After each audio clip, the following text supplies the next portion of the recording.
Hey everybody, welcome to itsThurber.com, and today I'm reviewing an application called TinyGrab.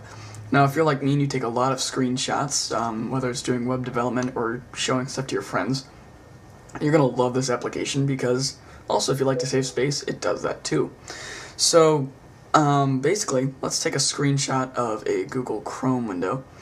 Open up a new window here. Let's go to, I'll just take it to this. So if I take it to this window here, it's going to appear on my desktop, and up here, it's going to start uploading this image to the TinyGrab server, and it'll be displayed on my TinyGrab account.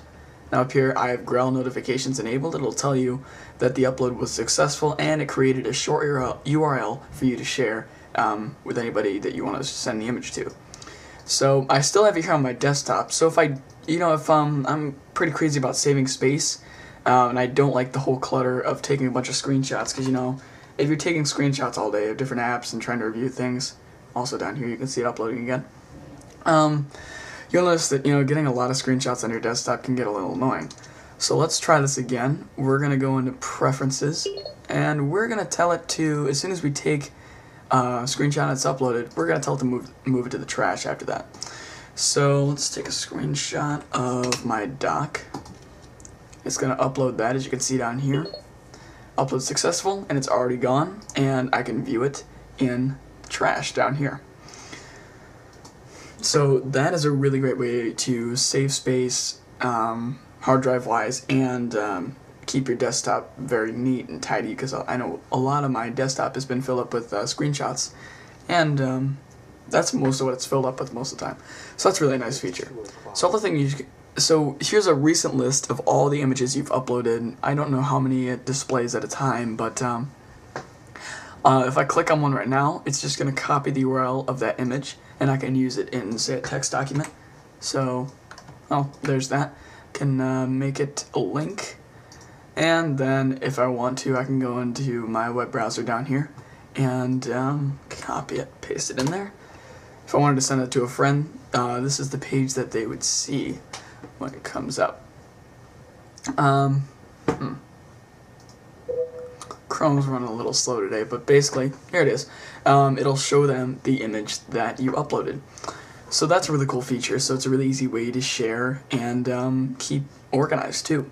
And so say you're like me and you don't like taking up dock space, you don't like it there, because it's not a really big application that you use a lot. But you do still want to have it open. So you see this little icon up here, you want to go to Preferences, and then you can go to Hide Dock Icon. That'll restart the application, it'll reboot, as you can see up here, and you're ready to go again. So say you don't want to upload sometimes, but you still want to keep the app open because maybe you're taking a screenshot that's not really important, I guess. You can disable the uploading if you ever want to do that. So that it will never upload it, and I believe when you turn it back on, you can, upload any other images you want, because it'll have them logged up here, and you can select them and upload them. Let's go back into Preferences one more time. So let's say you don't want to copy it, but every time you click on a URL up here, you want to open it in a web browser. Let's open up a new window in Google Chrome, so it doesn't go to my other windows that I have open, because I have Blip TV open in those other ones. It's uploading stuff. I don't want to mess that up. So now when I click on one of the recents, it'll go open up a new tab here and go to the first picture that I've selected. It'll open that URL, and in a couple seconds it'll load. I know it took a little while last time because I guess it was a pretty big file or something, but should load up pretty quickly, but I guess you kind of get the idea. So I'll open it in your browser, and you can also do both copy and open the URL. So say you don't want to upload it to TinyGrab because, I don't know, either you don't want to make an account, or maybe you just don't like their service and you want to upload it to your server. This actually helps when you're doing web development. I've tried that a little bit. If you want to upload it to your own server, you can select FTP in the radio button here. Enter in your URL, give your server address, other information, stuff like that. I'm not really honestly typing anything in. So basically you can upload it to your own server or TinyGrab. I prefer TinyGrab personally. Okay, so you can also view your TinyGrab account. You can deauthorize the computer that you're on right now, view basically licensing information, I guess, and you can view your online account by clicking that button. That'll show you all your images and things. Actually, I will show you that. Let's open up a new window here, go back to Preferences, and click Online Account. So this will open up my TinyGrab account that's online and not on my computer that I can access anywhere as long as I have access to the internet.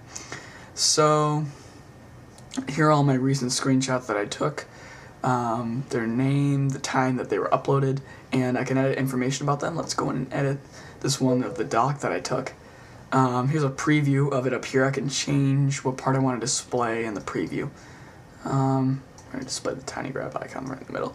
And I can change the name of it to doc screenshot if I want to. I can disable the short URL for it, give it a little description.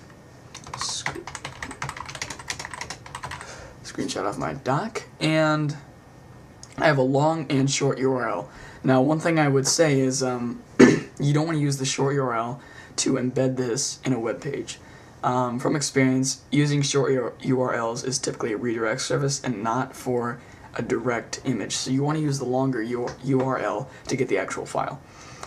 You can also delete this grab if you don't want it on there. If you accidentally took a screenshot and it got uploaded, if you don't want it on there, it keeps it a lot less cluttered, because one of my big things about this app is it keeps things not so cluttered. So I can submit these changes and, well, they're done.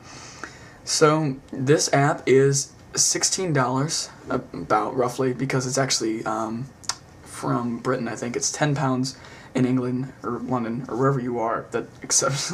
I don't know, I feel so ignorant, but so it's $16 US, £10 anywhere else, I guess.